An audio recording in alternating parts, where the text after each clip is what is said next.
Maximum loop holes അടച്ചൊരു സ്ക്രിപ്റ്റാണ്. ഒരു നിമിഷം പോലും സിനിമയുടെ പുറത്തേക്ക് പോവാതെ നമുക്കൊരു ഇൻവോൾവ് ചെയ്തിട്ട് നമുക്കൊരു ട്രാവല് സാധ്യമാവുക എന്നുള്ളത്. ഒരു വില്ലൻ വേണം, ആ വില്ലൻ എന്താ പറയാ, വില്ലനൊരു വല്ലാത്തൊരു ഇവിടെ അങ്ങനെയൊന്നും ഇല്ല. ഇവിടെ ആരും വില്ലന്മാരില്ലല്ലോ. ഒരു ഇച്ചിരി നെഗറ്റീവ് എന്ന് പറയാൻ പറ്റും അങ്ങനത്തെ ഒരു സാധനം ഫീൽ ചെയ്തത് ഈ അപർണ എന്നുള്ള കഥാപാത്രം ഉണ്ടല്ലോ, അവരെങ്ങനെയാണ് അജയചന്ദ്രന്റെ ലൈഫിലേക്ക് വരുന്നത്. അതായത് സുമദത്ത് എന്ന ക്യാരക്ടറിന് ഇതേപോലെ ക്യാരക്ടർ ആർക്കിൽ ചെറിയ വീക്ക്നെസ് ഉള്ളതായിട്ട് ഒപ്പര് പറഞ്ഞു. ഒരു റീവാച്ചബിലിറ്റി സിനിമയുടെ ഒരു പ്രധാന കാര്യമായിട്ട് തോന്നിയിരുന്നു.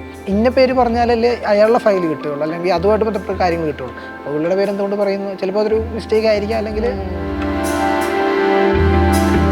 ഹായ്, കിഷ്കിന്ധാകാന്ഡം എന്നുള്ള സിനിമയുടെ തിരക്കഥയെ പറ്റിയിട്ടാണ് എല്ലാവരും വളരെ കാര്യമായിട്ട് സംസാരിച്ചുകൊണ്ടിരിക്കുന്നത്. അപ്പോൾ എന്തുകൊണ്ടാണ് ഈ സിനിമയുടെ സ്ക്രിപ്റ്റ് ഇത്ര ഗംഭീരമായിരിക്കുന്നത് എന്ന് നമ്മളിങ്ങനെ ആലോചിക്കുകയായിരുന്നു. അപ്പോൾ എൻ്റെ കൂടെ ജോയലുണ്ട്. അപ്പോൾ ഞങ്ങൾ രണ്ടുപേരും കൂടെ ഒന്ന് അനലൈസ് ചെയ്യാൻ ശ്രമിക്കുകയാണ്. പക്ഷെ ആദ്യം നമുക്കൊരു ഡിസ്ക്ലൈമർ പറയാൻ തോന്നുന്നല്ലേ, കാരണം ഇതിന്റെ സ്ക്രിപ്റ്റ് നമ്മൾ വായിച്ചിട്ടില്ല.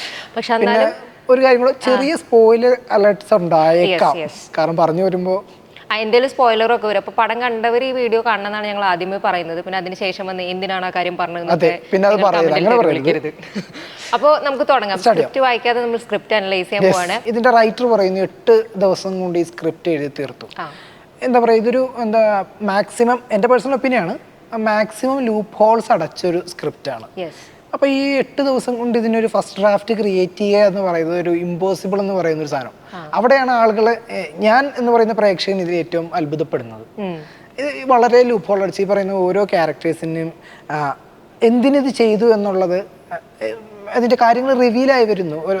സീൻ ബൈ സീൻ റിവീലായി വരുമ്പോൾ എന്തിനിത് ചെയ്തു എന്നതും, അതുപോലെ മുൻപ് ഓരോ ക്യാരക്ടേഴ്സിൻ്റെ ബിഹേവിയർ എന്തായിരുന്നു, ഓക്കെ ഇതായിരുന്നു അതിന് റീസൺ എന്ന് ഓരോ പോയിന്റ് എത്തുമ്പോൾ അതിനെ വ്യക്തമായിട്ട് റിവീൽ ചെയ്ത് പോകുന്നുണ്ട്. അതാണ് എന്നെ ഇംപ്രസ് ചെയ്തൊരു കാര്യം. പിന്നെ എനിക്ക് തോന്നുന്നത് നമ്മൾ പൊതുവെ സ്ക്രിപ്റ്റ് ഗംഭീരാണെന്നുള്ള ഒരു സിനിമയുടെ പറയുന്നതിൽ എനിക്ക് തോന്നുന്നു വളരെ സിനിമയെ പഠിക്കുന്നവർ പറയുന്നത് വേറെ ഡെഫിനേഷൻ ആയിരിക്കും. എന്നാൽ നമ്മൾ കാഷ്വലി സാധാരണ സിനിമ പ്രേക്ഷകരൊക്കെ കാണുന്ന, സിനിമ സ്കൂളിലൊന്നും പോയിട്ടില്ലാത്ത നമ്മളിപ്പോഴുള്ള വ്യക്തികൾ കാണുമ്പോൾ തോന്നുന്നത് അതിൻ്റെ ഒരു സ്റ്റോറി ഉണ്ടല്ലോ, ആ സ്റ്റോറി നമുക്ക് വളരെയധികം ഹൂക്കിംഗ് ആയിട്ട് ഫീൽ ചെയ്യുമ്പം നമ്മൾ പൊതുവെ ഒരു സ്ക്രിപ്റ്റ് ഗംഭീരമായിട്ടുണ്ടെന്നുള്ളത് പറയും. പിന്നെ എനിക്ക് തോന്നുന്നത് സിനിമയുടെ ഒപ്പം നമുക്ക് സിനിമ തുടങ്ങി അത് അവസാനിക്കുന്നത് വരെ ഒരു നിമിഷം പോലും സിനിമയുടെ പുറത്തേക്ക് പോവാതെ നമുക്കൊരു ഇൻവോൾവ് ചെയ്തിട്ട് നമുക്കൊരു ട്രാവല് സാധ്യമാവുക എന്നുള്ളത്.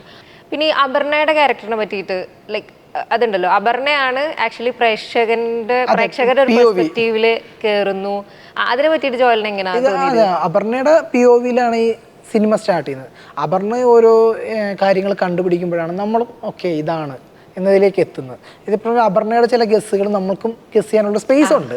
നമ്മളിതുപോലെ ഗസ് ഇങ്ങനെ ആയിരിക്കും, അപർണ അതുപോലെ ഗസ് ചെയ്യാം. ചിലപ്പോൾ അതിന് ഡിഫറെൻ്റ് ആയിട്ടൊരു കാര്യം കാണുമ്പോൾ അപർണ ഞെട്ടുന്നു, നമ്മൾ അത് ഞെട്ടുന്നുണ്ടാകുന്നുണ്ട്. ഇതിന്റെ എല്ലാ ക്യാരക്ടേഴ്സിനും പക്കാ ക്യാരക്ടർ ആർക്ക് ഉണ്ട്.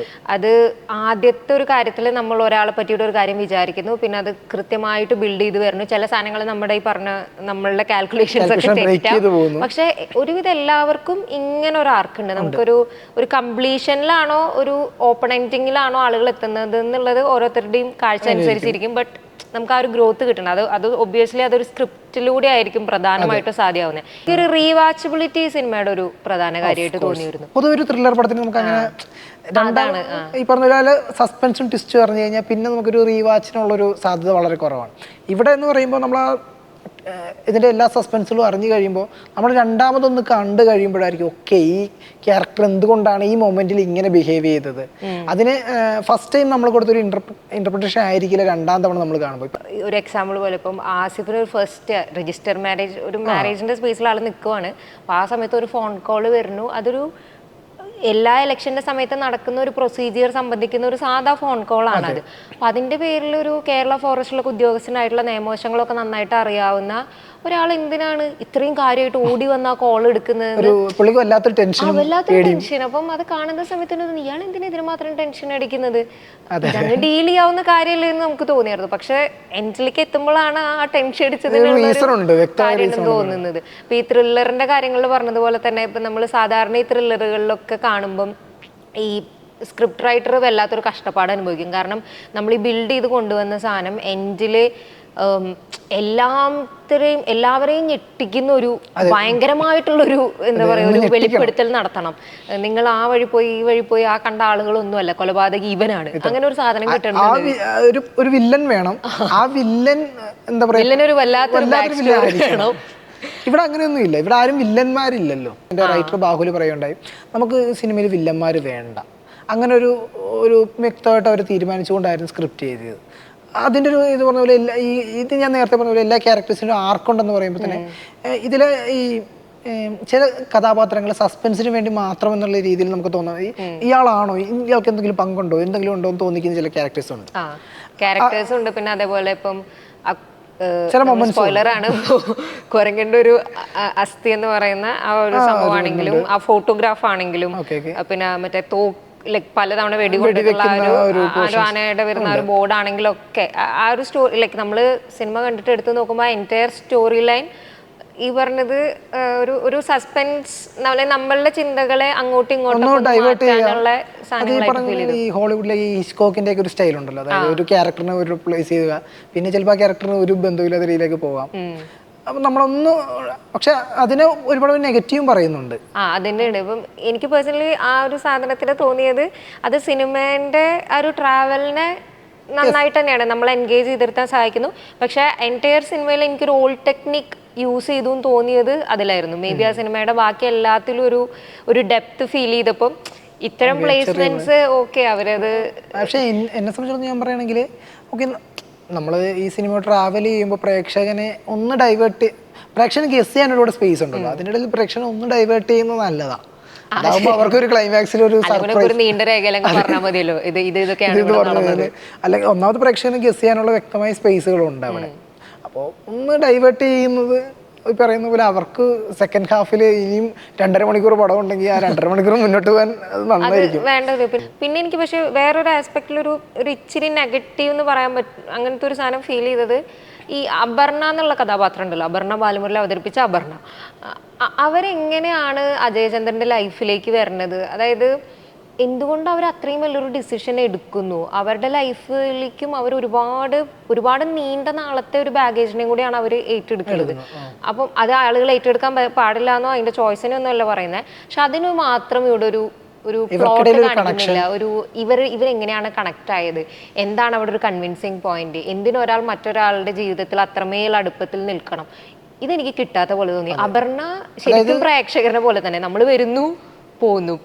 അതെ, ശരിയാണ്. ഈ പറഞ്ഞ പോലെ ആസിഫിന്റെ ക്യാരക്ടറിന്റെ ഒരു ജേണി, ഇനി അങ്ങോട്ടുള്ള ജേണിയിൽ അപർണ ഒരു വലിയ പാർട്ടാകുന്നു, അതിന്റെ അവസാന ഭാഗത്ത് പാർട്ടാകുന്നുണ്ട്. പക്ഷെ എന്തിനാ അപർണ അതിന്റെ ഒരു പാർട്ടാകുന്നു എന്ന് ചോദിച്ചാൽ അതിന് വ്യക്തമായ റീസൺ വേണമെന്ന് വെച്ചാൽ വേണ്ട. പക്ഷെ ശരിയാണ്, അപർണ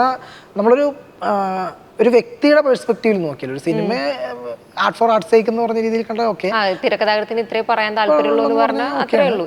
പക്ഷെ ഈ പറഞ്ഞ പോലെ ശരിയാണ്, അപർണ എന്ന് പറയുന്നത് അതൊരു റിയൽ ലൈഫ് വ്യക്തിയാണെങ്കിൽ എന്തിന് ആ വ്യക്തി അങ്ങനെ ഒരു ജേണി, ഇനി അങ്ങോട്ടുള്ള ഒരു ജേണിയിൽ എന്തിന് പാർട്ടാകുന്നു ചോദിച്ചാൽ ഫസ്റ്റിലെ എങ്ങനെ പാർട്ടായി എന്നുള്ളത് തന്നെ എനിക്ക് മനസ്സിലായില്ല സത്യത്തിൽ. അപ്പോൾ പിള്ളയോ ചച്ചുവോ അല്ലെങ്കിൽ മറ്റ് ആരെയും അറിയുന്ന പോലെ അല്ലല്ലോ, അജയനെ അപർണ വ്യക്തമായിട്ട് അറിഞ്ഞാൽ മാത്രമല്ലേ അജയനുമായിട്ടൊരു ജേണി തുടങ്ങാൻ പറ്റുള്ളൂ.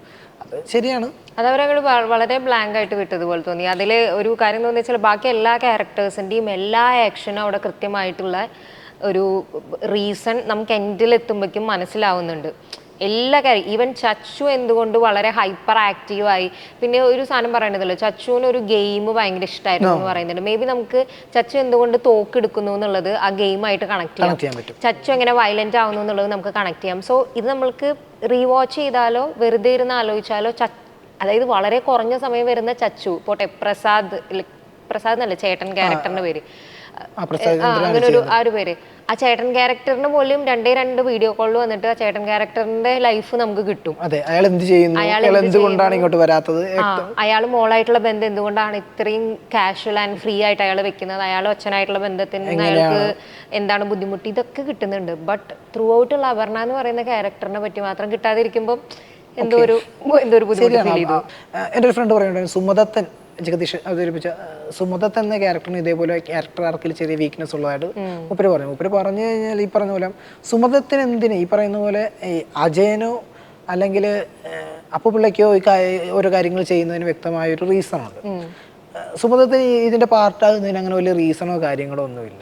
സുമതത്തിന് പിന്നെ എനിക്ക് തോന്നിയത് ഇവർക്കൊരു ആ ഒരു നക്സൽ പശ്ചാത്തലത്തിൽ വരുമ്പോൾ തന്നെയുള്ള ഒരു ബോണ്ടിങ് ഉണ്ട്, ഒരു അപ്പുപിള്ളയായിട്ടുള്ള ഒരു ബോണ്ടിങ് ഉണ്ട്.